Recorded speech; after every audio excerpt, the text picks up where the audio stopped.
اللهم صل وسلم وبارك على سيدنا محمد وعلى اله واصحابه اجمعين. ازيكم حبايب قلبي، عاملين ايه؟ كل سنه وانتم طيبين، خلاص رمضان على الابواب. اللهم بلغنا رمضان لا فاقدين ولا مفقودين، اللهم امين. بصوا بقى، انا دلوقتي جبت شويه مشتريات كده امبارح، فقلت ايه هوريها لكم النهارده. جبت الفانوسين الحلوين دول، شايفين شكلهم جميل جدا. انا كنت جايبه فانوس ليا وفانوس لوالدتي.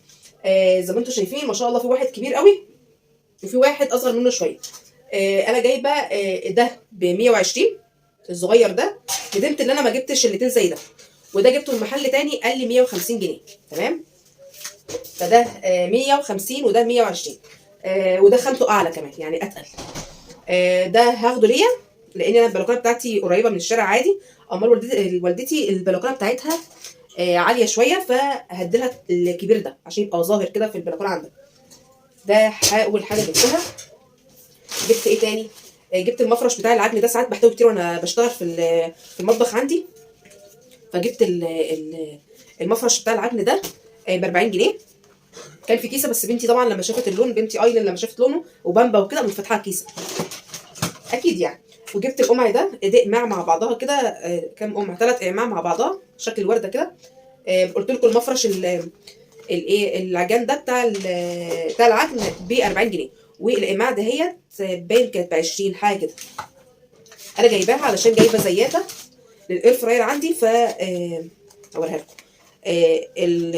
الخرم بتاعها ضيق، فمش هعرف ادخل فيها الزيت، فجبت لها قماع. جبت البخاخه دي حلوه قوي، شكلها شيك يعني. ودي كانت ب 55 جنيه. تمام. وجبت المنخل ده بتاع الدقيق، في حجم منه اكبر بس ما لقيتش. انا كنت رايحه علشان اجيب منه الحجم الاكبر بس ما لقيتش. المهم ده ب 40 جنيه. انا جبت مشتريات السنه دي قليله، لان انا عندي زواق رمضان. انا كنت جايبه السنه اللي فاتت زواق رمضان، كنت جايبه كميه كبيره، فمش محتاجه السنه دي خالص الا بس للبلكونه اللي هو الفانوس ده اللي انا بس محتاجاه للبلكونه عندي. بقول لكم السنه اللي فاتت كنت جايبه زواق كتير فمش محتاجه. فجبت بقى دي حفاظه كيك كده. دي خراشي، دي جامده قوي. هوريها لكم اصبروا. استنوا. دي خراشي.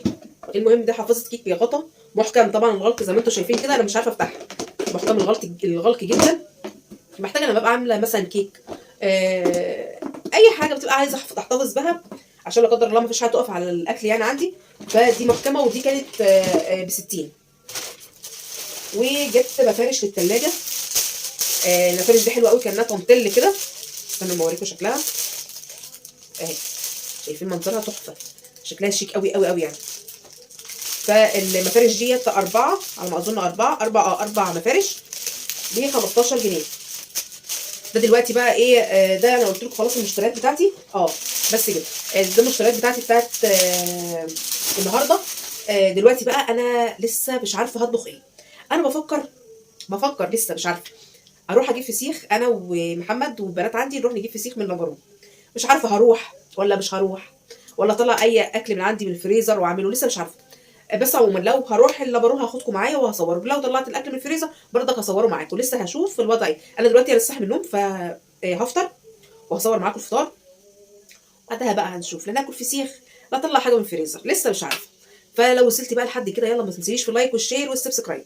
اول حاجه تعمليها اللايك، ما دام وصلتي للمرحله دي انزلي بقى اعملي لايك حلو كده. وبرضك ما تنسينيش في تعليق حلو برضك تكتبه لي عشان اشجع كده. وان شاء الله ابدا تصوير اليوتيوب. انا ان شاء الله ناوياها باذن الله كده، ان انا ابدا تصوير في اليوتيوب. كل شويه اقول ايه هبدا تصوير في اليوتيوب، واطلع اقول لكم انا خلاص هبدا تصوير في اليوتيوب وبرجع تاني اكسل. فان شاء الله هبتديها كده بجد. وشهر رمضان كمان حالل عليا، فان شاء الله هيبقى في تصوير كتير باذن الله. بس انا الايام اللي فاتت دي كنت بصور لمنصه تانية غير اليوتيوب، فكنت شغلاني قوي قوي قوي قوي. بس خلاص عايزه افوق بقى كده لليوتيوب عندي وابدا فيه شغل.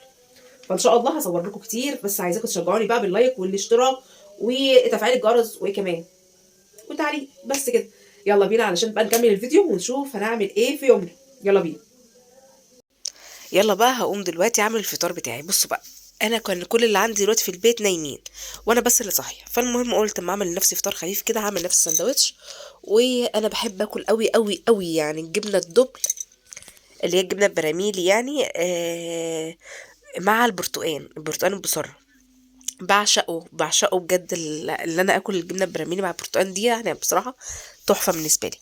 المهم دلوقتي بقى قلت بعمل نفسي سندوتش، وقطعت لنفسي برتقانتين كده بس صغننين خالص خالص، ببقى برتقانه يعني. المهم قلت بقى ما اكلهم معاكم. طبعا انتوا شايفين منظري شكل عامل ازاي، انا مسرعه الفيديو 4 اضعاف يا جماعه، انا ما باكلش بالطريقه دي والله. 4 اضعاف السرعه. انا شكلي عامله زي البت اليابانيه او ربنا. البت اليابانيه اللي هي بتزلط، عارفينها؟ منظري وانا باكل صعب. طبعا والله انا مسرعه الفيديو 4 اضعاف، حتى تلاقي حركتي سريعه. المهم ده كان فطاري بقى. انا ساعات بعمل فول وطعميه والحاجات اللي هي الاكله الحرشه دي، بس قلت النهارده اما اعمل سندوتش سريع كده افطر بيه. يلا نبتدي الفيديو. ازيكم يا حبايب القلب، عاملين ايه النهارده بقى؟ قلت اما هو ايه اللي بيطلع فوقيه ده؟ المهم قلت النهارده كده اريح نفسي من الطبيخ وبلاش اطبخ النهارده، وهقضيها فسيخ. دلوقتي بقى انا هاخدكم معايا، هنروح نجيب فسيخ من نبارو. طبعا نبارو معروفه جدا جدا بالفسيخ. فدلوقتي هاخدكم معايا، هي جنبنا، احنا في المنصوره فهي جنبنا على طول، فيا دوبك 10 دقايق بالعربيه. فهنروح دلوقتي نجيب فسيخ. انا نفسي صراحه اكل فسيخ، بقالي كتير جدا ما اكلتوش. مش كتير قوي يعني بقالي يجي شهر كده ما اكلتوش، وبصراحه بموت فيه. انا لو اكلته كل يوم ما بزهقش منه. المهم دلوقتي هاخدكم معايا بقى، هروح اجيب الفسيخ وهريح بقى نفسي النهارده كده، هستمتع. عايزه استمتع بصراحه بالفسيخ، ومش عايزه اخش المطبخ، ومش عايزه اعمل اي حاجه خالص. بس بفكر بعد ما ناكل الفسيخ، بفكر اعمل مثلا كوكتيل فواكه، هشوف لسه. فدلوقتي خليكم معايا بقى، طبعا واحنا رايحين هاخدكم معايا، ولما اجي برضك هنضف الفسيخ معاكم. قلت بقى ما اعمل مقدمه الفيديو. انا خلاص فطرت معاكم الحمد لله، وفطرت بقالي كتير يعني، بقالي ساعه ساعه ونص كده فتره. فقلت بقى ما نروح نجيب الفسيخ دلوقتي وارجع. ممكن اعمل كوكتيل، هعمل لسه هشوف، هعمل اي حاجه للبنات برضو ياكلوها، بس هياكلوا معانا فسيخ عادي، احنا بناكلهم فسيخ عادي. فدلوقتي بقى هاخدكم معايا، وقبل ما تخشوا على الفيديو بقى يلا بقى ما تنسوش في اللايك والشير والسبسكرايب، وما تنسوش كده تكتبوا كومنت حلو يعني اتفائل بيه كده، علشان ابدا ان انا اصور في اليوتيوب، لان بجد اليوتيوب انا مقصره في حقه جدا جدا جدا جدا. فشجعوني باللايك، ويلا بينا نخش على الفيديو.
هنا بقى كنا وصلنا خلاص المحل اللي احنا متعودين عليه في نبارو، اسمه خلود النيل. المهم المحل ده بيعمل فسيخ جبار جبار بمعنى الكلمة.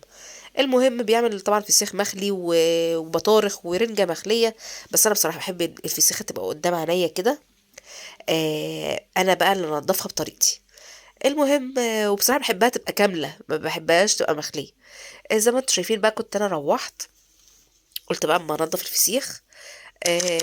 انا بحب الفسيخية تبقى قدامي كاملة زي ما بقول لكم كده، امال تبقى مخلية ولا انا ولا محمد بنحبها بصراحة كده.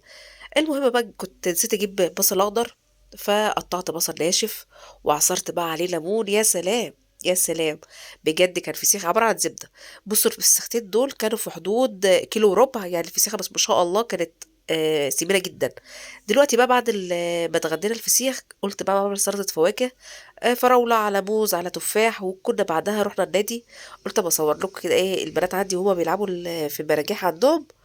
المهم والبت رودي قعدت تتمرجح. وبس ده كان يومي. يلا بقى ما تنسونيش في اللايك والشير والسبسكرايب.